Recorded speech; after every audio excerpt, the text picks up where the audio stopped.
Hello, I'm George Cautherley, a fifth-generation Hongkonger.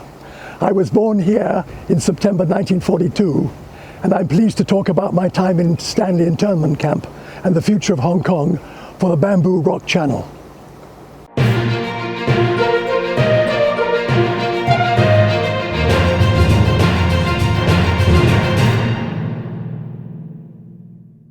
George, this is the internment camp.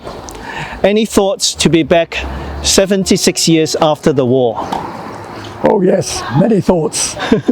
Some real, some from stories I was told. But this block is where we stayed. And I think the block in those days was called Block 3. And we were in room 5. And because my mother was pregnant, we got special treatment and we were allowed to live in the kitchen. So my mother, my father, and when I was born, myself lived in the kitchen. And I was told I was very proud of my mattress because it had bugs in it. And I would go outside and tell people my mattress has got bugs in it. And that was a big status symbol, I think, in those days. But I can remember this. I can remember coming up here. We used to have roll call. I think it was twice a day. And even the kids had to turn out for roll call. And the Japanese would come marching up the road. And I thought it was a huge hill. It was only when I came back many years later that I realized it was just a slope. George, this is the location of the flagpole where a flag raising ceremony was held after the war. Remember? I don't actually remember it. The picture is very famous. I have a copy of it, in fact several copies. And I've looked at the picture very intently to try and identify myself, but I can't see myself anywhere.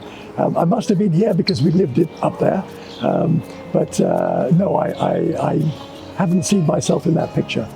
Around the corner is a courtyard, and we'll try to find Block 3, Room 5, where you live.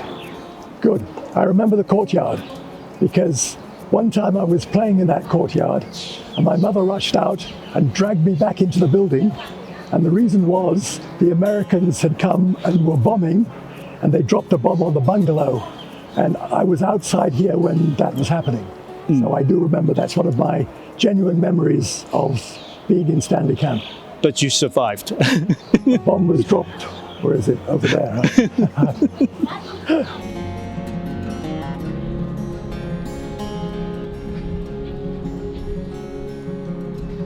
This was all sandy.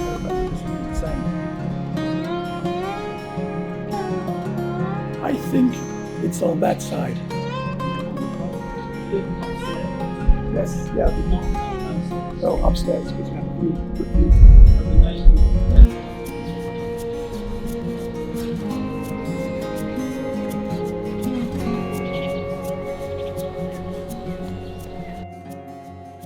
George, this is spots overlooking Twig Bay where you went for swims. That's right, although I can't remember actually swimming.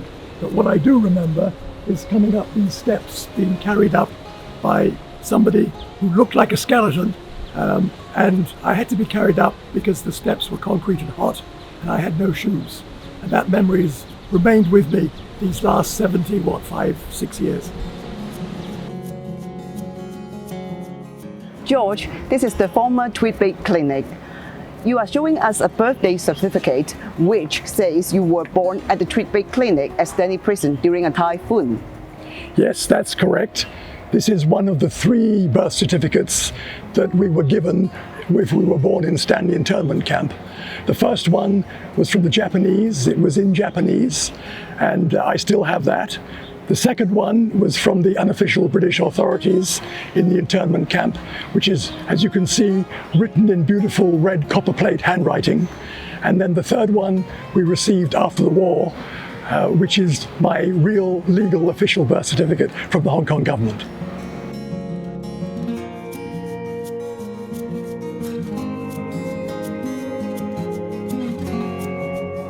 How was life as a prisoner of war? How many people lived in the camp? The people living in the camp, there were about 2,000, 2,500. And life, of course, for everyone was pretty tough. But I mean, this is a photograph taken of me on my 3rd birthday, 2nd of September 1945, just after we were technically liberated from internment.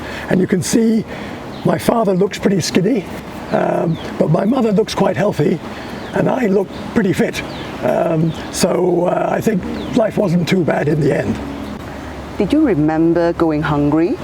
Was there enough food to eat? How did you keep yourself entertained? There was not enough food to eat, certainly. And I remember my mother telling me that I used to have a different brand of milk formula each time one tin ran out. My mother said in the course of the war, she sold all her jewelry for money to buy me food. So I don't actually remember being hungry, but obviously it was a big effort to keep me reasonably well fed. And of course the adults, they suffered much more than we did because they gave their food to the kids. And we kept ourselves entertained because we were kids, we played with each other. And I can remember some of the adults would make us presents, and Christmas time there was a Christmas tree and there were tin stars on it. So yeah, I think we had a great time in many ways. We'd like to thank the Correctional Services Department for letting us film Mr. George Cautherley at the former prisoner of war internment camp, now part of a high-security prison compound.